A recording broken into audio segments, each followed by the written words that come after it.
இன்றைக்கி பார்க்க போகிற டாபிக் அரசியல் அமைப்பிலிருந்து பார்க்கலாம். பகுதி 2 குடியுரிமை. அதோட ஆர்டிக்கல் 5லேருந்து 11 வரைக்கும்.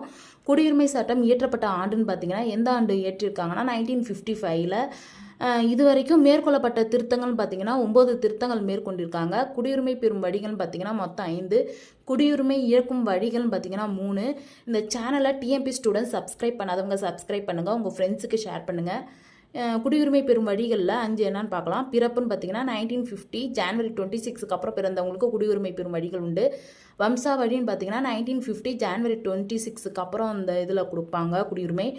பதிவுன்னு பார்த்தீங்கன்னா பொருத்தமான ஆவணம் இருந்தாவே அவங்களுக்கு குடியுரிமை தருவாங்க. இயல்புரிமை, அதாவது வெளிநாட்டவர் பெறும் வழி, அவங்க ரீசன் சொல்லி குடியுரிமை வாங்கலாம். பிரதேச இணைவு, எக்ஸாம்பிள் பார்த்தீங்கன்னா பாண்டிச்சேரி சொல்லலாம். குடியுரிமை இயக்கும் வழிகள், எதனால் அவங்க குடியுரிமையை இழக்கிற நிலமை வரும்னு பார்த்தீங்கன்னா தாமதமாக முன் துரத்தல், எனக்கு குடியுரிமை வேணான்னு சொல்லி இழக்கலாம். வேறு ஒரு நாட்டில் குடியுரிமை பெறுதல், வேறு ஒரு நாட்டில் போய் அங்கே குடியுரிமை வாங்குறதுனால இங்கே எனது குடியுரிமை இழக்கிற அளவுக்கு ஏற்படும். இயல்புரிமையின் மூலம் குடியுரிமை, அதாவது வெளிநாட்டவர் அந்த குடியுரிமை வாங்குறப்ப தவறான வழிகளை பயன்படுத்துனாங்கன்னா அவங்களுக்கு ரத்து பண்ணிடுவாங்க. அப்படியே லைக் பண்ணிடுங்க. தேங்க்யூ.